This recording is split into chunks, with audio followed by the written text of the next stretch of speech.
देश की राजनीति में अगले 7 दिन बेहद अहम होने वाले हैं। देश की राजनीति में 2024 के लोकसभा चुनाव से पहले सत्ता का केंद्र बनने वाली भारतीय जनता पार्टी के अंदर उथल पुथल शुरू हो गई है। उथल पुथल सकारात्मक दिशाओं में है, बीजेपी की राजनीतिक रणनीतियों में और बीजेपी के संगठनात्मक सुधारों में। बीजेपी की ओर से मंगलवार को 4 राज्यों के प्रदेश अध्यक्ष बदलने के साथ ही शुरू हुआ सिलसिला अब केंद्र सरकार के बदलाव तक जाने वाला है, ये बात तय है। भारतीय जनता पार्टी के उच्च पदस्थ सूत्रों के मुताबिक केंद्र सरकार और संगठन में बदलाव की जो शुरुआत मंगलवार को हुई है, उसका सबसे बड़ा अध्याय अगले 3-4 दिनों में लिखा जाना है। ये अध्याय है केंद्र सरकार के मंत्रिमंडल विस्तार का, जिसमें चुनावी राज्यों से लेकर देश के 2 प्रमुख राज्यों बिहार और उत्तर प्रदेश के लोगों को केंद्रीय मंत्रिपरिषद में जगह दी जानी है। केंद्र सरकार के बदलाव का स्वरूप क्या होगा, उसको लेकर कई सवाल हैं, लेकिन सबसे बड़ा सवाल ये है कि इसमें उत्तर प्रदेश की क्या भूमिका होगी। पार्टी के सूत्रों का कहना है कि उत्तर प्रदेश में इस बार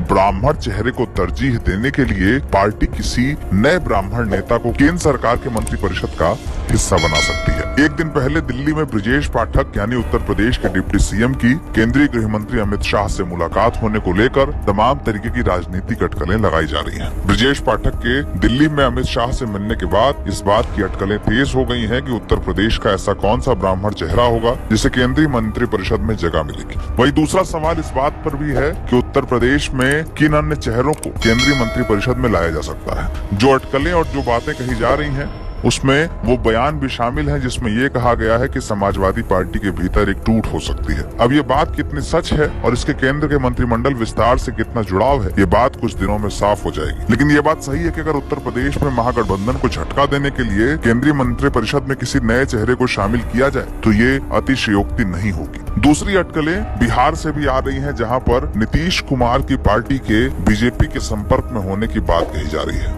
राज्यसभा के उपसभापति हरिवंश की नीतीश कुमार से मुलाकात और उसके बाद उनके पीएम नरेंद्र मोदी से दोस्ताना संबंधों को लेकर तमाम तरीके की अटकलें हैं। इस बात की संभावना भी जताई जाने लगी है कि नीतीश कुमार की पार्टी फिर से एनडीए गठबंधन का हिस्सा हो सकती है। इसके अलावा एनसीपी के नए चेहरे को लेकर केंद्रीय मंत्रिपरिषद में कुछ बदलाव होगा, ये बात बिल्कुल तय है। पंजाब से अकाली दल के किसी नेता को भी केंद्रीय मंत्रिपरिषद में जगह मिल सकती है, ऐसी संभावना जताई जा रही है। सब मिलाकर बीजेपी 2024 के चुनाव के लिए अपने सारे पत्ते खोलने की तैयारी में है। विपक्ष की महागठबंधन वाली तमाम तैयारियों के बीच बीजेपी ने उत्तर प्रदेश से लेकर तेलंगाना तक जो दांव खेला है, इस बार विपक्षी पार्टियां उसके सामने चित दिखाई दे रही हैं। 7-8 महीने बाद देश की राजनीति में लोकसभा का चुनाव शुरू हो जाएगा। इस चुनाव में बीजेपी को जीत मिले, इसके लिए सारे रास्ते खोले जा रहे हैं। लेकिन एक बात और भी सच है कि दिल्ली का रास्ता उत्तर प्रदेश होकर जाता है। बीजेपी का कोई भी फैसला उत्तर प्रदेश के बिना नहीं होगा, ये बात तय है। आने वाले मंत्रिमंडल विस्तार में भी उत्तर प्रदेश की ताकत दिखेगी, ये बात